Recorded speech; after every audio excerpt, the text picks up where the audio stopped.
Rimuru goes to Naruto Verse by manga-nirvana ch 14 The Chunin exam. Guy Pav, what the hell are we doing here? This place sucks. First of all, Black Zetsu told me this guy is strong and useful for Akatsuki, but he is some creepy snake guy with small creepy minions. The only person who is mildly interesting is a sick dude in that healing tank. From what I see, he won't be taking part in the so-called invasion. What was its name again? Oh yes, Konoha Crush. What a stupid plan. If they just wanted to destroy the village, then they should have used high-tier ninjutsu and killed a lot of people, which would have crushed the will of fighters in that village, and then killed their leader so those who had any will of resistance would die. That is how you make plans.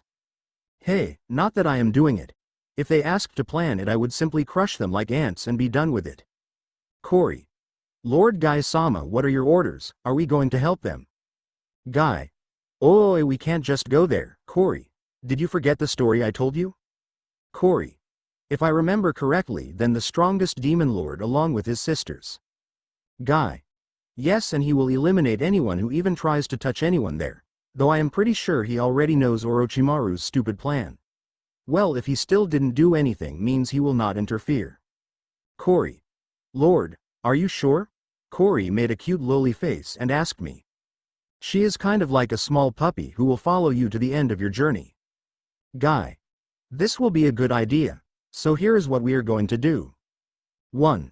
We will try to find him a day before the Chunin exam. 2.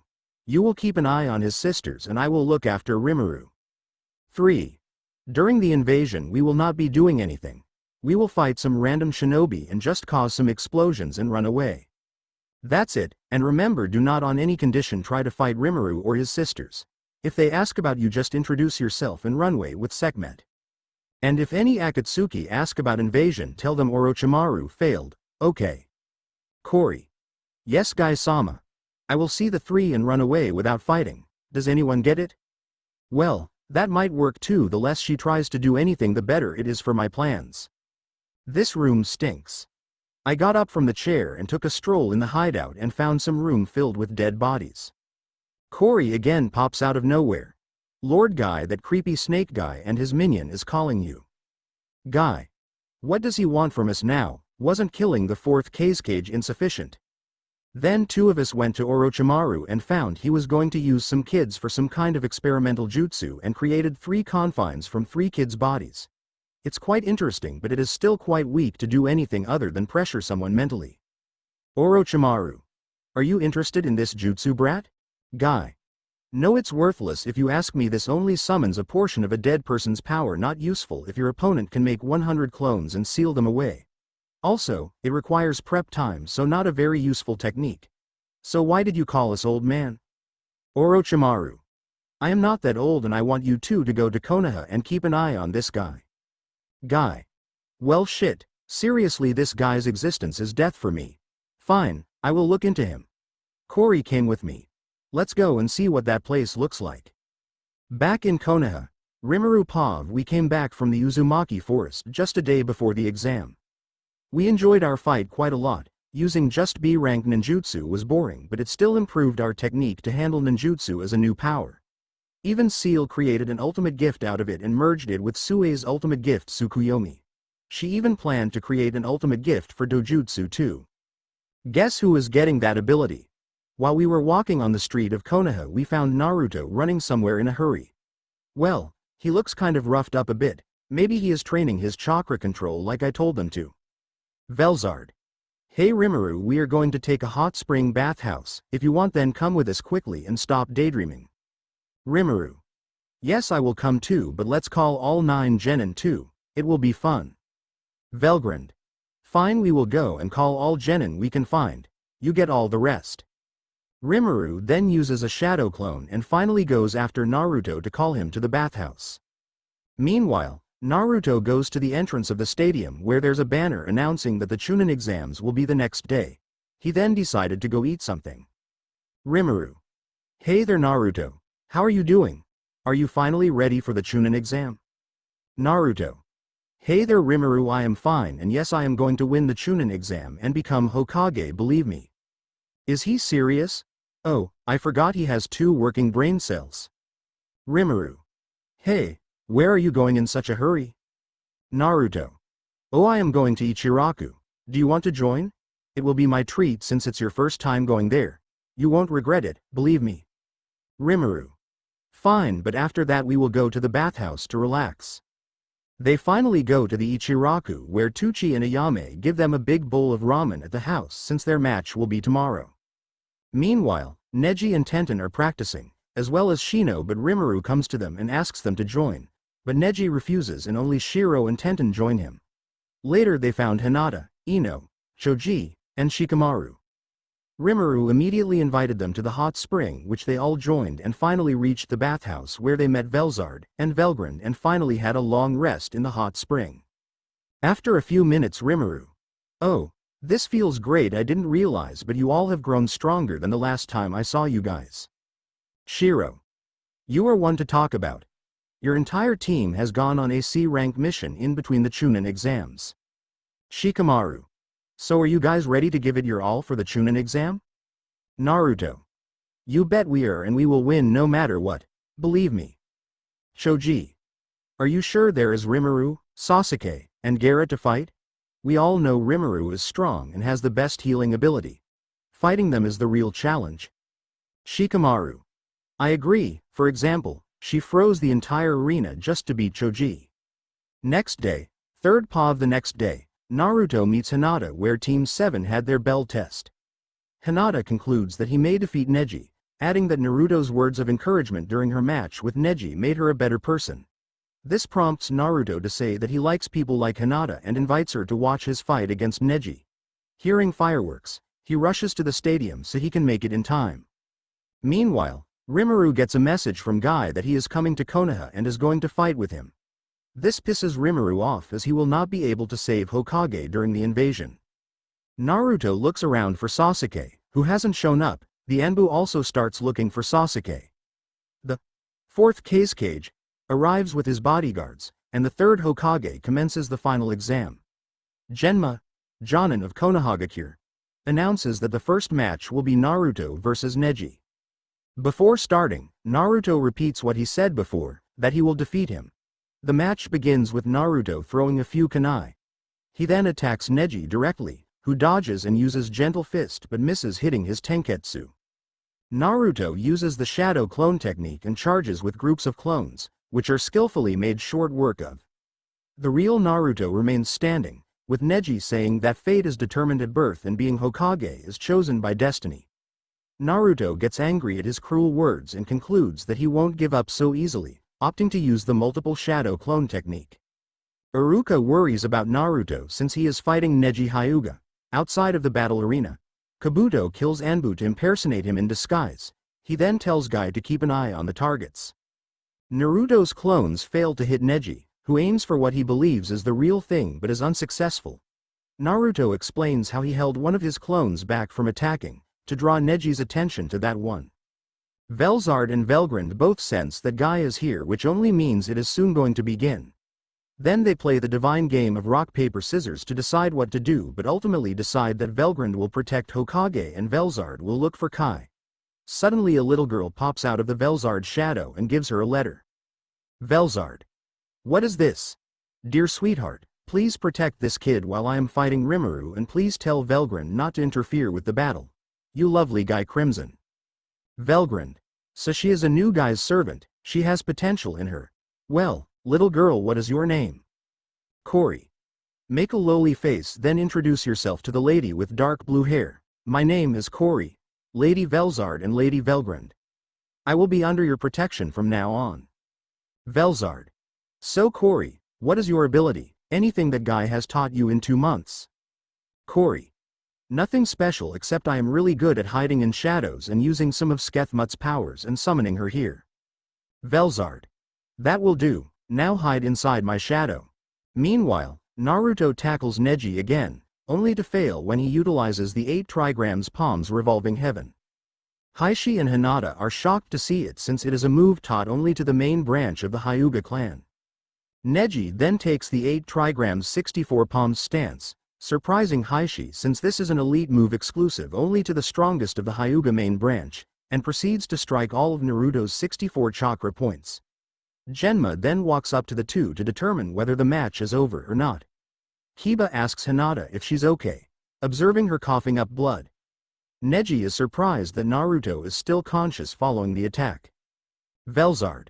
That's brutal, but I am sure he will go and start making more clones just to get hit on Neji. Velgrand.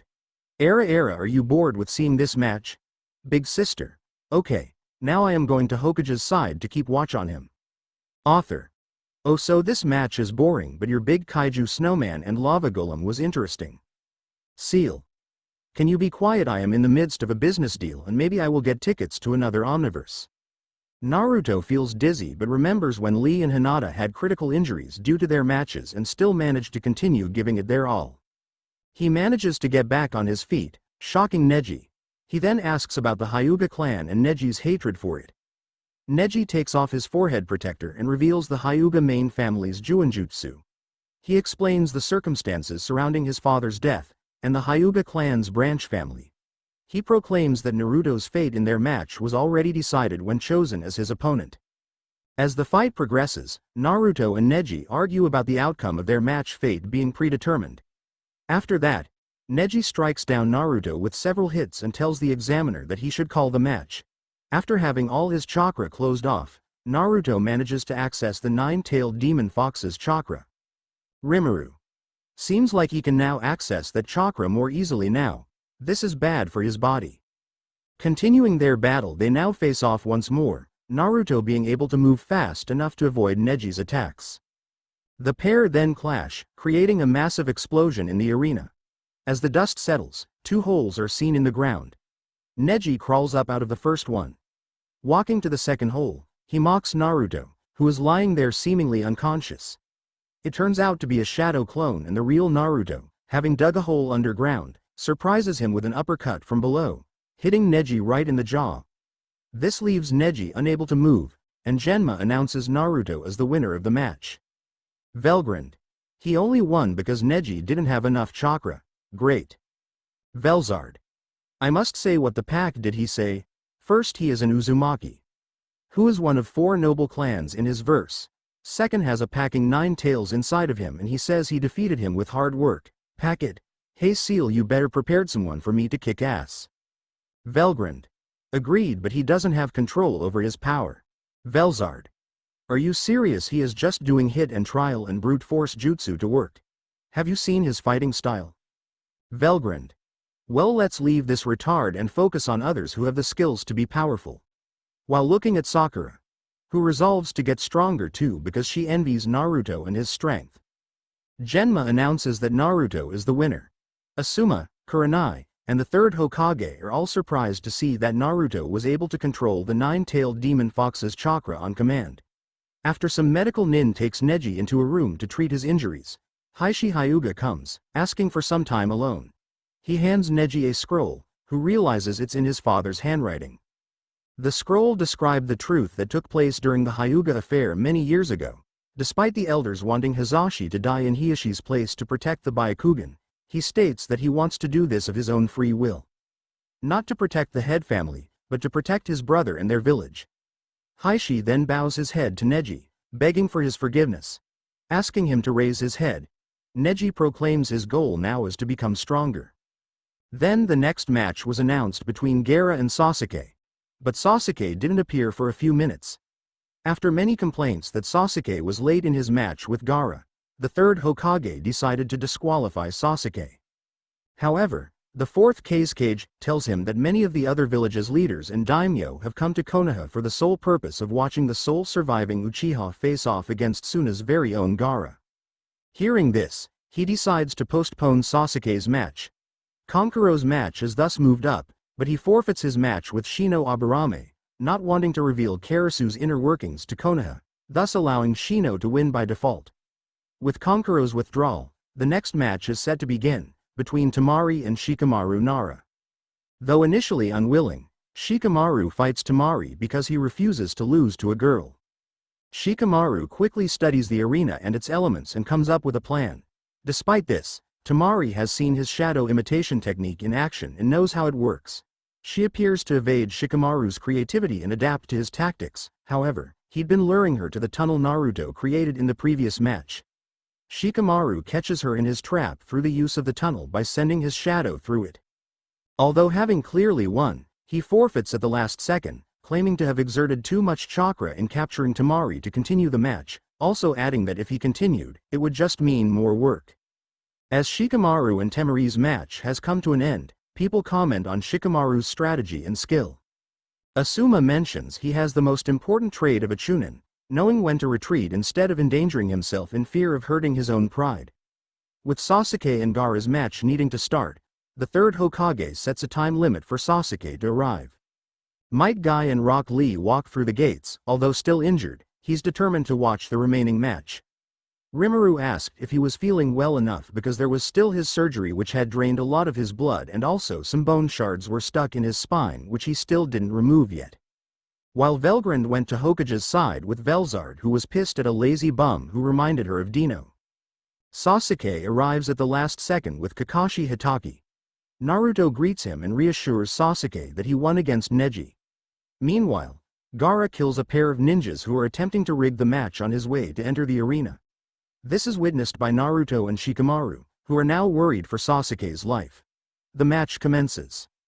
Rimuru then saw Guy coming to him so he understood that things were going to be interesting. They then discussed what to do and finally decided to destroy a small portion of Konoha while fighting like two mad lads. But before they could do that, Kori popped out of nowhere and introduced herself and Sekhmet properly before they forgot to do so. As the fight between Sasuke and Gaara commences, Kakashi apologizes to Sakura for worrying her by being late. He then remarks to Guy about the Anbu presence in the stadium, Konoha not knowing when they will be attacked. Naruto realizes how dangerous Gaara is and Sasuke is the only person who can satisfy his bloodlust. At the same moment, Sasuke begins attacking Gaara fast enough to bypass his shield of sand, oddly reminiscent of Lee's fighting style. Kakashi explains that having seen Lee's taijutsu before with his Sharingan, they had been training this last month to produce the same speed.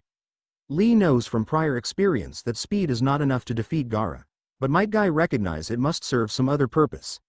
After continuously being pummeled by Sasuke, Gaara retreats into a shield of sand shaped into a sphere to give himself time to transform.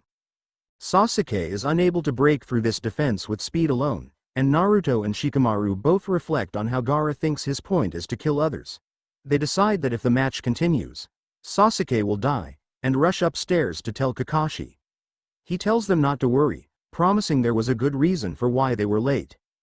With Gaara unable to move while within his shield, and Sasuke unable to break through its defense, Sasuke decided to use his new technique, Chidori.